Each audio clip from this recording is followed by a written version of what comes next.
Cool. Let's get it done. Allison, I like that you're digging the good Dan Brown book.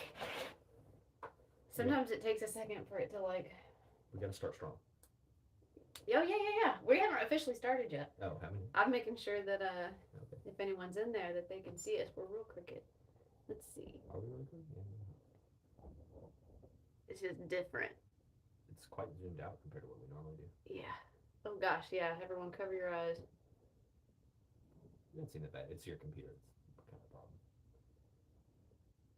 It's awful. What do you mean it's awful? It's pretty cool. You like that? That's what you want? I mean, it's not like what it normally looks like, but it's Why is it so zoomed out? because this is YouTube's video and not our video. We got 4 people here. Whoa. Okay, cool. Okay, you ready? Yes, ma'am. Okay. Here we go. Sorry. We've never gone this far before. Yeah, hey Peggy, this is live. Peggy, welcome to Books We Never Read. Except for this we have. I'm Jason. I'm Nicole.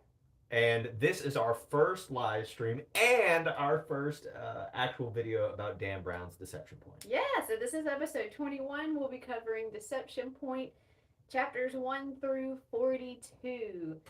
So before we get going, if you are here with us, either in the live or in the replay, please make sure that this is the video you actually want to watch because we talk about the book as if you've already read up through this point. So spoilers abound.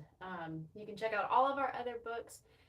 They're playlisted and yeah, you know, unless you're okay with being spoiled or the ending spoiled or the middle spoiled or whatever, you know, make sure you're where you need to be. Cool. Let's see. Whoop whoop, I'm so happy for y'all. Hey, Thanks, I'm going to take a Peggy. picture of our setup just so everyone can see like what chaos this is. Yeah. I'll post this on YouTube later. We had decided just why not try and go ahead and go live. You know, we've got people that watch live and they comment, and I feel like, especially through the Neil Gaiman book, y'all are giving us so many things to talk about, and I'm just like burning a hole in the keyboard trying to, in a short text, comment back, and it just wasn't enough. So I feel like this will be a better way for us to actually have a conversation about the book. Well, and the whole point of this was to really be like a book club, and this lets you guys interact with us a little bit more, and we can interact with you a little bit more. Even though most of our viewers are still watching our first like 5 videos and commenting on those, and that's fine. But this is a lot better. And look, I'll be honest, I don't know if anybody knows this, but like this is a lot of work having to read like the huge chunk of reading so that we can put it out on time. And then normally what we do is film it the day before. We watch the whole thing, make sure that it's good. Sometimes we refilm it. Then we have to like put it into YouTube and edit the thing, and then we go and watch it again whenever we are on the live chat. And so this kind of takes the work and sticks it all in one place. Yeah. So we'll still do the live premieres when we need to, sometimes for holidays or travel or whatever. Or except for those we have. Yeah. So, yeah. But if y'all are excited about this, we're excited about it. Mm-hmm. So are you ready to dive right in? Yes, ma'am. Okay, so first thoughts on chapters 1 through 42? First thoughts is the first chapter, and there's a lot of ways to tell me that somebody is a bad guy, but chucking a bunch of dogs out of a helicopter is not the way to do it. Not the way to do it. And it was like it comes on real strong. Yeah. But not only did it come on strong by them, and like they chucked a dude out of a helicopter too, right? Like, let's not. That was a Dr. Brothy? I don't know who he was. Yeah. But so they throw dogs and they throw a dude out of a helicopter. And then here I am in chapter 44, and I still don't know who he was, who they are, and why they did that. Or why. Right. And so it's such a strange place to start a book, I think. Because that storyline here, like a third of the way through, has never come up again. Now, I assume that was the Delta Force team. I also assume that it was Delta Force. I have no evidence for that. I just assume it. So, now, what's also interesting about that part of the book is it was right there in that first chapter that we noticed that there was a difference between the... There's 2 audiobook versions, and I didn't realize that. Is that where you were going with that? Yeah, can we talk about like the difference between those? So, yeah, and the book? There's an abridged audiobook version that's available on our local library's Hoopla And I didn't realize it was abridged because it just says it in the appropriate spot. But I expect an abridged version of a book for it to be like huge on the cover of the book, huge on the cover of the book. It was just like just real tiny down in like the information below. It's like having watched or read a picture book version of the actual book. Yeah. So I don't remember, maybe I just missed it, but the dogs going out the helicopter in the prologue, I don't think that happened in the abridged version. Senator Sexton, still skeezy, but less skeezy. Like some of the comments, especially some of the more offensive comments, are removed and kind of flipped. Nora uses a phrase around chapter 42 that we wouldn't normally use in today's language, and that's removed from the abridged audiobook. So they really just cut down on like the back and forth dialogue. They cut out all descriptions of everything. So like the F-14 that Rachel rides in, pretty much the only description you get of it in the abridged audiobook is that she's riding on a testosterone field missile between her legs or something like that. That was a weird description. But that was the only sentence. But in the full version of the book, which is also, it's an audiobook available on Audible, and is 17 hours compared to 6 hours, but the guy is a very slow talker. I had it on 1.75 speed and I was fine. He's a very slow talker. But it goes into much more detail about she might need a puke bag, and there's Navy SEALs that puke in that thing, you know, and like the true force behind an F-15, which is incredible, you know. So, and every scene was like that. All the description that Dan Brown provides, that is so enthralling and very much in the abridged audiobook. I think it's kind of strange that they just like kosherfied it, you know, like they took out all the stuff, because I think some of the descriptions that he used in this book are like weird and juvenile, right? And like while we're talking about like the things that they cut out, like all the weird sexual banter between scientists, I think it's just like really bizarre. And I'm not saying that kind of stuff doesn't happen, and maybe I wasn't working in the 90s or whatever, right? But so maybe it was much more common then. But like I know scientists and I know professional people.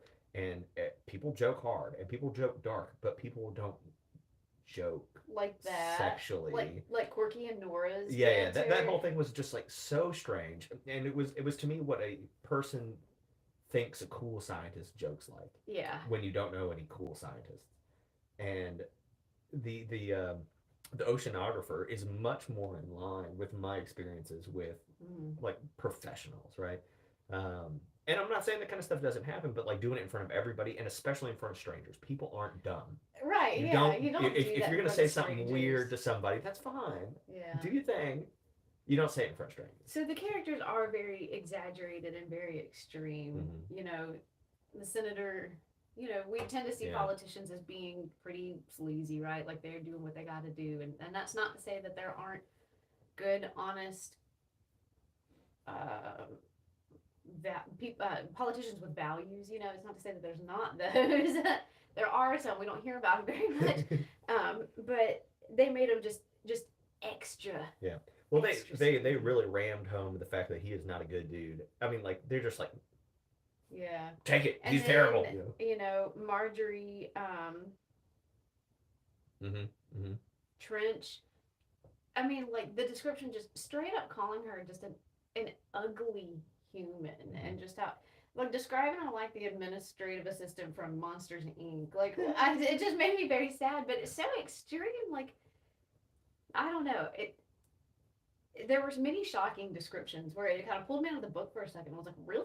Well, I agree with that. I think that some of the descriptions were to the point where it was just like, and like I forgot I was reading for a second. I was like, oh. And like with the dogs, right? I was just like, I need to put this down for a minute because you don't mess with dogs. Yeah. Well, so content-wise, plot-wise, back to the prologue. Is that past or is that future? Well, I hadn't thought of that. Because we're in Antarctica or whatever. Are we in Antarctica? No. Where are we? Antarctica's on the bottom. Sorry, where are we? The Arctic. The Arctic. Different. Same. We're in the Arctic.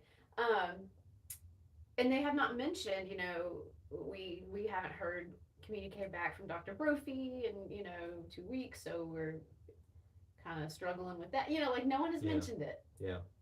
I guess that's true. Like, what if whatever we have discovered has to be reburied or something and hidden under the ice, and then it's like a quarantine zone, right? I'm thinking of Dreamcatcher by Is it Stephen King? Stephen King, right? It's a terrible movie. Again, Decent book, probably. A great terrible book, movie. Terrible movie. One of my favorite movies. It's awful, and but they kind of set up a quarantine zone and they put people back in there because they've been contaminated, maybe.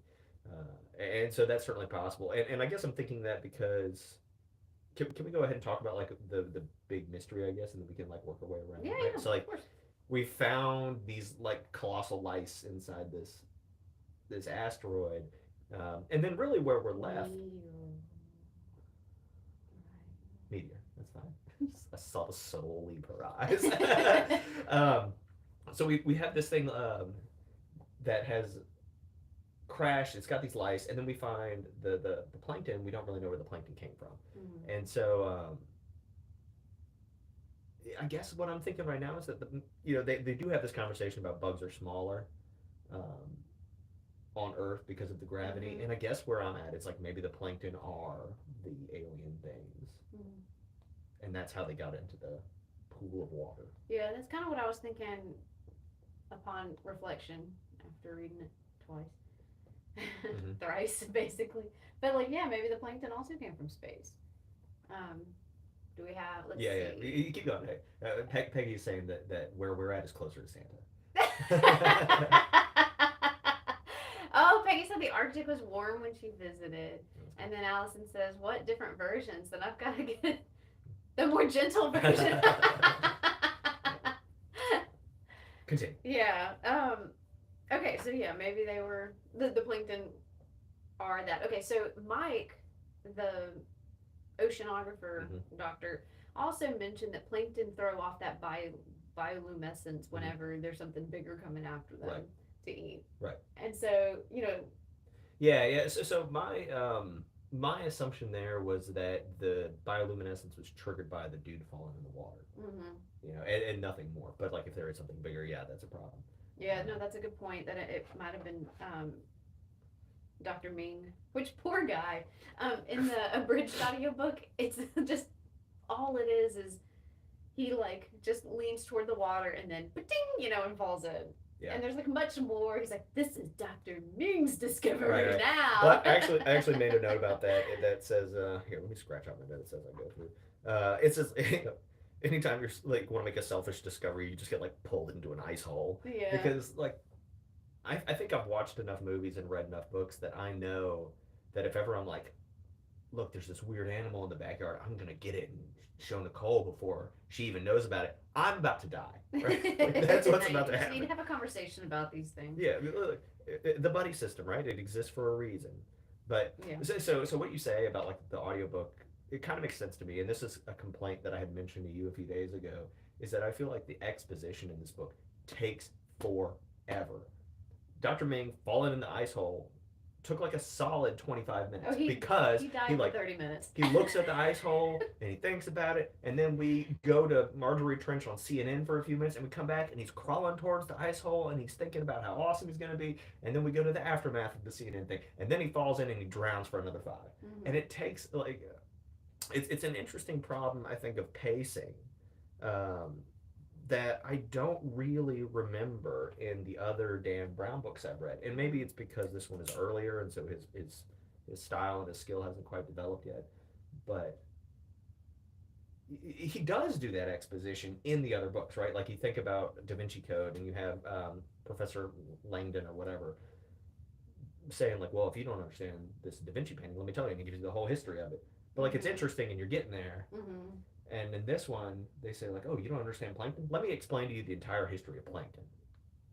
And it's just not, it doesn't hit me the right way, the same way it did in the others. So I've actually been very engaged and interested along the way, and I even like the way that the chapters are split, going between, we do have groups in this book. We've got the meteorite team, we've got the NRO, we've got Delta Force, we've got the politicians.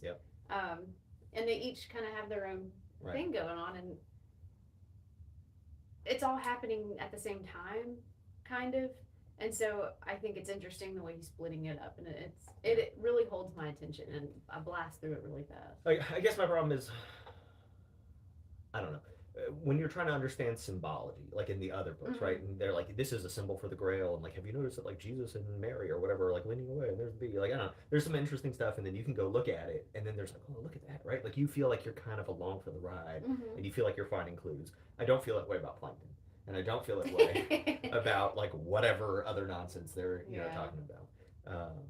But I do agree that I am attached to. I don't know yet who the bad guy is. And I don't really have any good guesses about it, and I don't really know anything about these aliens yet. Right. I have a sneaky feeling that the ultimate bad guy in this whole thing is gonna be Marjorie Trench. You think so? She is the puppet master. I mean, she's so far she's already shown herself to be that. You know, giving insider information to Gabrielle Ash, and then calling her into the White House. To talk to her. First of all, why did Gabrielle even stay once she realized that meeting was with Marjorie Trench? Say, have a good day, ma'am, and leave. Yeah. I actually read, I think, 2 chapters ahead on accident, or 3. So yeah, I don't want to talk about that part anymore because I'm not sure what part belongs where. Yeah. So. Oh, that's a good point. So, okay. Minivans are practical vehicles. I support them for families who need minivans. However, minivans are just always up to no good. Right. Well, it wasn't even like a minivan. Like it's what I would call. It's a Ford minivan. Oh, was it? Yeah. So in my head, it was more like what I would call like an ice cream truck, right? Like no, this is straight up Windstar. It's just a minivan. It's a family van. Well, look, if I'm a politician and somebody's waiting for me like in the basement of a parking garage in a minivan and I hop in, I assume everybody thinks I'm having sex, right? Like I'm not getting in there because that's gonna make it to the papers. So okay, I'm wondering.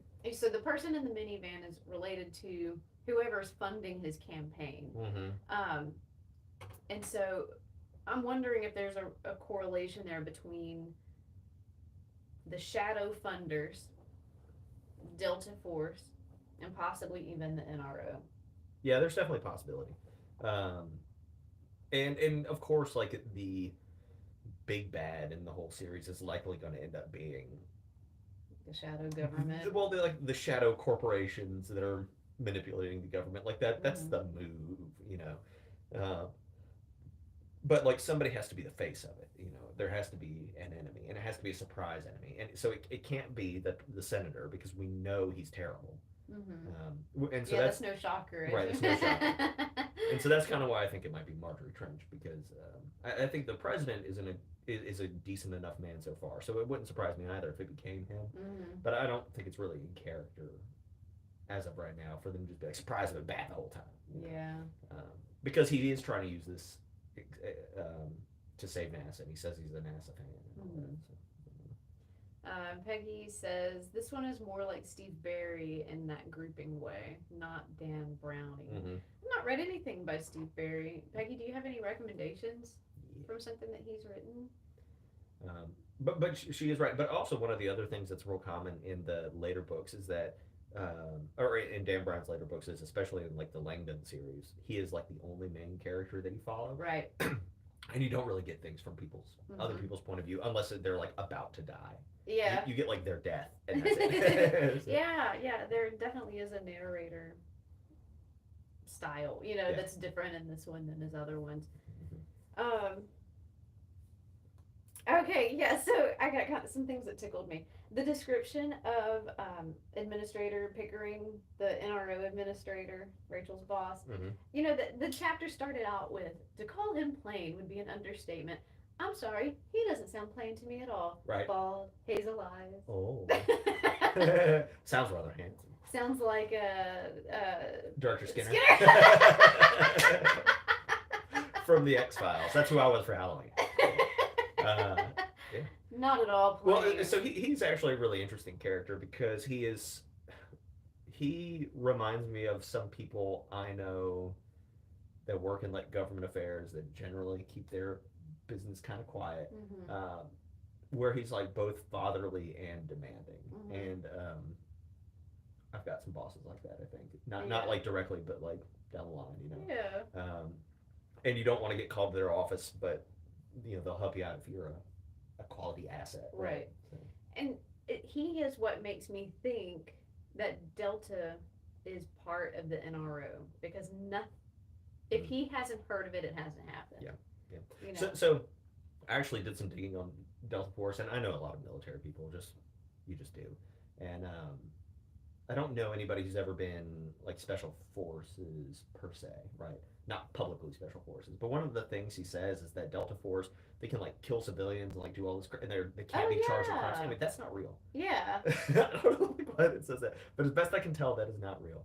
And they are the ones who like I think they went and got Bin Laden, or they were involved in some of the terrorists. The most recent head of terrorists that they got, that was a Delta Force thing.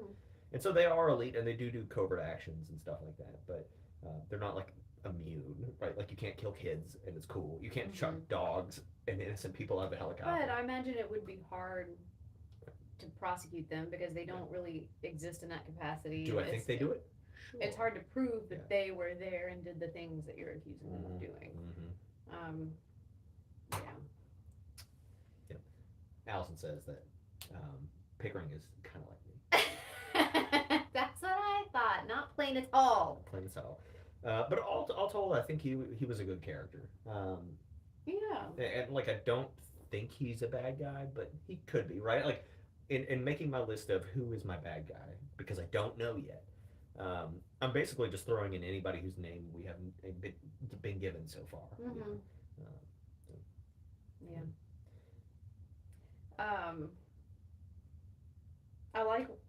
I like Rachel.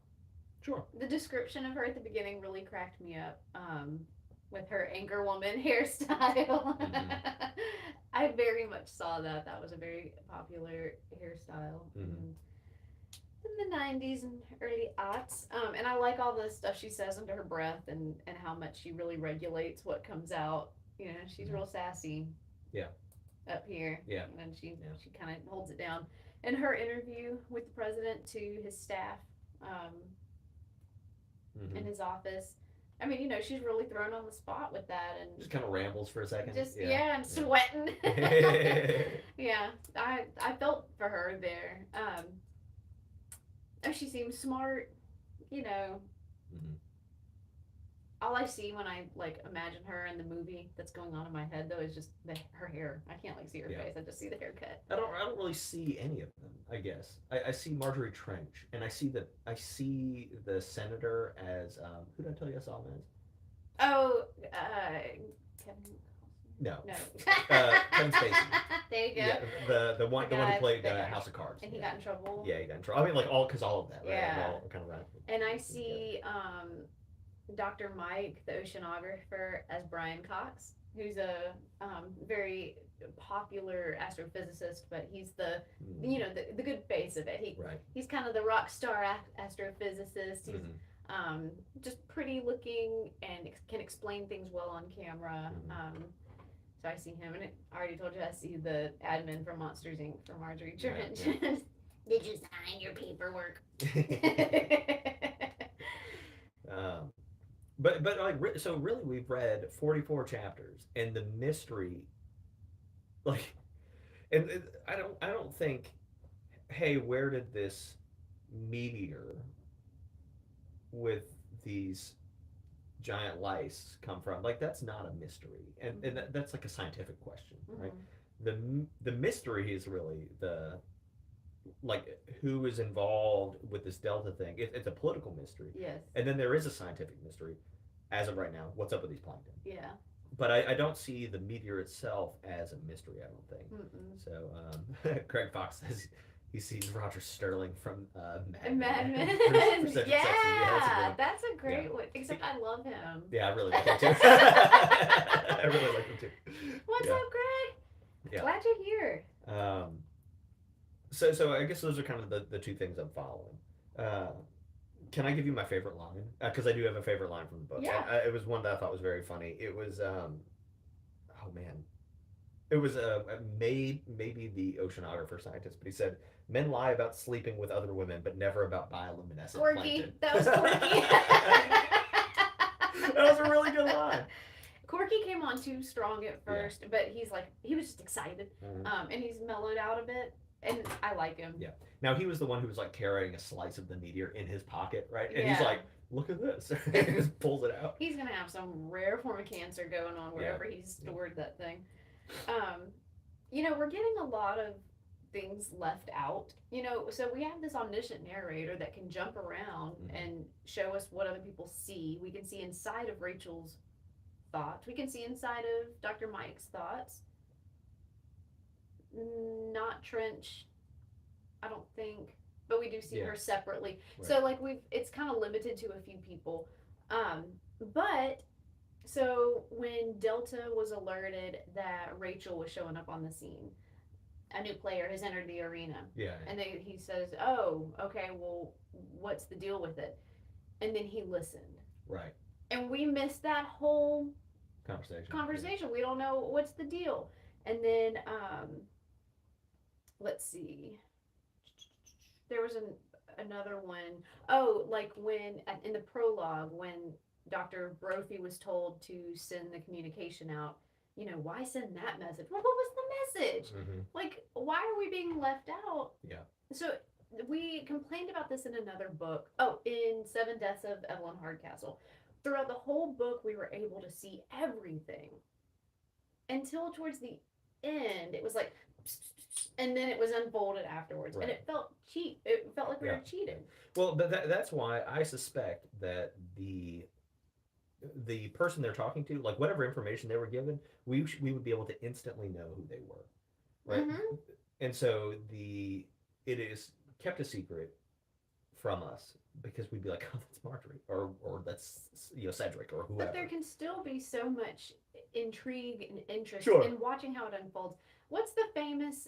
It's like maybe a British PBS mystery where you see the crime happen at the very beginning of the show. And then you just watch how the guy figures it all out and unfolds it. So the whole time exactly who did what and gotcha. I know someone watches it. Isabel tells. Yeah. But no, you're absolutely right. And there are ways, so they could say, take the girl out, blah blah blah blah blah, whatever, and you could not know who the character was. There are cryptic things that you could say because you're the way they have pitched Delta Force is you can kind of rent them out if you are politically connected enough or whatever, and so you wouldn't want them to know who you were anyway. Right. And they kind of say they don't know who the controller is. On this one. And so I think there are ways that we could have been pitched to the audience, but for whatever reason we weren't given that. So. What if the controller is the NRO administrator, Pickering? Golly. But so, I mean, it could be. It certainly could be. I'm thinking to the Langdon series, and the bad guy is always somebody that you've met and that you don't really suspect, right? It's somebody you meet early. So, in one of them, it was Ian McKellen. It was they go to his house and they get him to help him, and then he's bang, bang, bang, nope. That was so disappointing. So somebody says, I can't see that far. Father Brown Mysteries, MathNet. No, keep going. I feel like it starts with a T, so it probably doesn't start with a T. Yeah, T is out. You know how it goes? You're like, I swear it starts with a T, and they're like, oh, it's Matlock. Yeah. No, okay. We're getting a whole lot of background on Rachel with her water trauma, which we can relate. Her mom dying and how her dad handled that and how that really makes her. It helped her kind of divorce herself from her dad, and also Mike's background with his wife. We got a lot of that. Golly, I wonder why we need to know all that. You think they're gonna fall in love? We got a little love. I think so too. Come out of my boat. It's close to DC. Yeah. I definitely think there's something going on there, maybe. But it is that what we were immediately set up with Rachel as a main character, and she's the only person that we've seen that deep background on until we got Mike, and so we should see him as a main. I think. Yeah. How sad. I really almost kind of cried a little bit. Just hearing his little story about his wife, and it made me very sad. That CNN debate was frustrating. She just T-ball, right? She set it up, knocked it out of the park. But I love a good gotcha. Mm-hmm. But the best gotchas are when all the information is actually out there and the person getting gotcha'd is just being an idiot. Yeah. So I thought it was real cheap to, oh, we'll all remember that. This is based on information. The probability of it happening is like 0.001%. Yeah. I do think that there is something. I'm enjoying the book. I am. I think there is something a little cheap about the political aspect to it, like the whole like, and he was just like, or like he just tried. Hey, like NASA has a huge budget. What if we use it for kids? And somebody called in. They're like, "Are you serious? I'll vote for you any day." Like, like it just I don't buy that part. And like you might not like NASA, and that's fine. But like I don't buy that. I can't see anybody ever running on the like we're gonna get rid of NASA part. Also, NASA's budget is so small compared to other things. Sure, yeah. They get like 0.01 penny or 0.001 penny for every dollar that's budgeted. I mean, well, it just seems like a weird and like contrived political problem to further like the purpose of the book. Like I had this idea for a book, and then like I made it a political problem, even if it's not like believable. I don't find it particularly believable. And I agree with you that like if there was a politician who was like, yeah, no, cut NASA, like that's what I'm doing for whatever reason. They've got this huge budget, let's cut it. And maybe in the 90s it was bigger compared to the military budget because certain events had not happened yet. I don't know. That's a good point. But if you got me to say like, no, we're getting rid of NASA, and then in 6 hours you were like, psych, there's aliens, look at this idiot, I'd be like, okay, well I changed my mind now. Right.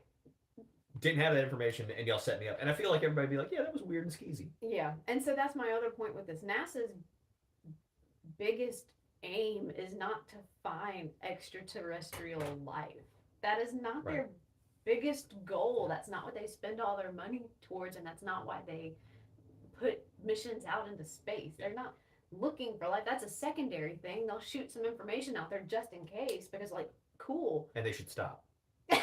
We've learned they from Three Body Problem.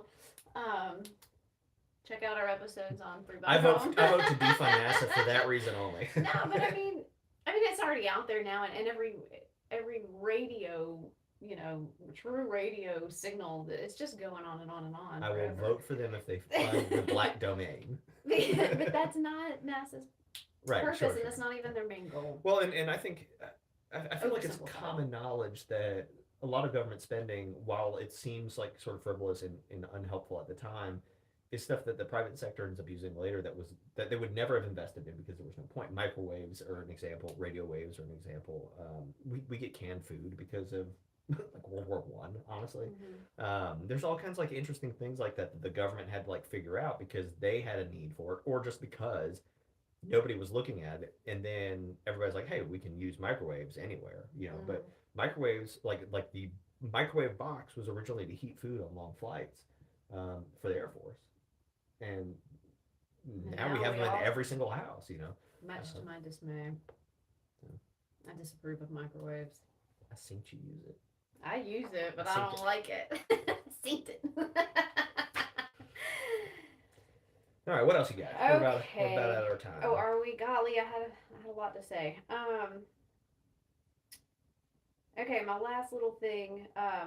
Nora, as a scientist, her response to finding the plankton. Mm-hmm. I get she has a lot to lose because she has a lot wrapped up in what she's already come up with, but that's kind of how it goes when you're a scientist. And when you see new evidence, you can have hurt feelings about it, but that's new evidence. Yeah. And so your current theory now has to be, you have to start over. Yeah. And that's just how it goes.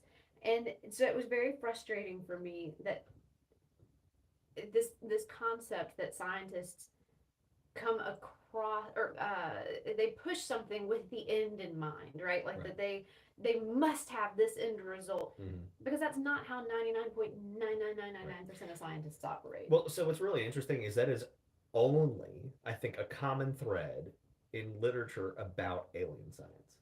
Yeah. Where, and so in the background back here, I have a bunch of Graham Hancock videos, and he's like a pseudoscience journalist or whatever, and he not necessarily aliens, but like Antarctic civilization, whatever. It's my favorite conspiracy theory, and I don't believe it, but I wish it were true. But he has that thing, right, where like all the Egyptologists have decided what they're doing, and if you give them new evidence, they will just say like, no, that's not real or whatever. And like there might be like one or two people who are like that, who are just like entrenched and they're old or whatever. But like other scientists are trying to make their name, and if you can disprove a new one, there are plenty of people to buy onto your theories, but nobody's going to throw their name behind a dumb one. Mm-hmm. And I thought about that a lot with this whole plankton thing, where she was just like, well, you're just lying, or this or that or this or that or whatever. You know, the scientific method is literally designed so that it self corrects, bad hypotheses. This is not the first time right something ever went wrong for her, and she was like, no. Yeah. Right? Like, it's not possible. So Rachel, her little mental thing was like, well, in the NRO, we go by the whatever she called it, where the simpler solution is probably right. Scientists also go by that. We call it, or not we, I'm no scientist, but they call it Occam's razor, right? Like the simplest solution is probably the more appropriate. But that is an interesting thing, right? Where it's almost like I really dislike like anti-science. I don't like. We talked about this a lot with Three Body, but I don't like the idea that like scientists are just out there to bamboozle you, or they have a political agenda or something like that. Like some do, right. But like honestly, it's the ones who are like our oceanographer friend. Those people tend to have, because they're like semi-scientists, right? Like they are science adjacent. They might have a science degree, but they're not doing science. Personalities more so than Those folks tend to have an agenda more than like the actual person who is trying to like figure out the next thing, right? And and maybe like certain like soft sciences you see more like agendas, like archaeology or something like that. I'm willing to buy that, but not like ocean biology. I don't think anybody cares. Really, just trying to find the secrets to life and how things exist. Peggy says that people find evidence that fits their narrative instead, and that's definitely true. Right? Yeah, that's definitely true. Yeah. But I don't know. It's just kind of weird, right? Like it's. But that phenomena of finding evidence that fits our narrative, that be something that just kind of, we only hear the things that prove us right. That's more of a normal person response to things going on in the world. Sure. Whereas when you're trained when you live the scientific method, that filters all that out. Yeah. It's just frustrating to see it. It's just a trope. Yeah.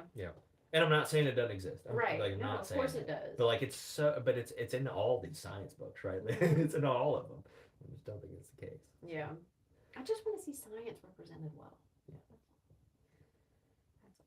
All right. So what are we reading for next week? So next week is chapters 43 through 88 of Deception Point by Dan Brown. Did we really not read to 44? No, we're supposed to stop at 42.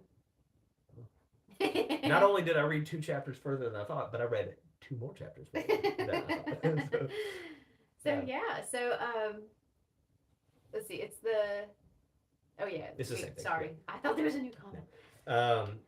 We appreciate you guys joining us for this live thing. Thank you so I much. hope it was enjoyable. If y'all did not like it, please let us know. If you did like it, you can also let us know. Yeah. But I think this might be the way that we do things going forward. So I super loved being able to have some extra voices in the room. Yeah. Again, I mean, that's just the whole point of this. And please, if you're watching the replay, remember you can turn on the live chat and you can see what people had said along the way. Mm-hmm. But please respond in the comments below and add on your commentary, because we want to keep these novels alive. That's been my favorite part about doing this book club is it's not just like read it and forget it. It's read it and keep reliving it and keep learning. You invest a small amount of time reading one book, but we're getting to spend, months and months and months learning how other people interpret it. We're still talking to people about Three Body. And, yeah. And we're watching the show now. If you haven't watched the show yet, you should It's watch that. really good. Greg says that we're hilarious. Thanks for the hard work, and yes, they appreciate it. Thank you so much. I don't know how we're hilarious. We're just silly. We just have a good time. But yeah, we do have so much fun doing this. And Peggy says, y'all did a good job. Very fun. Thank you so much for joining us. I have some thoughts about how we can make things work a little better with us reading and doing stuff. Anyway, we can talk about it later. Okay. But so maybe next time it'll be a little smoother. But so next Sunday, y'all can tune in at 10 o'clock Central. and we will do chapters 43 through 88 of Deception Point, and we're going to do it live again. Yeah. Cool. Bye. See you next time. How do I stop it? Click the X. All right, cool. I remember your buddy trying to stop.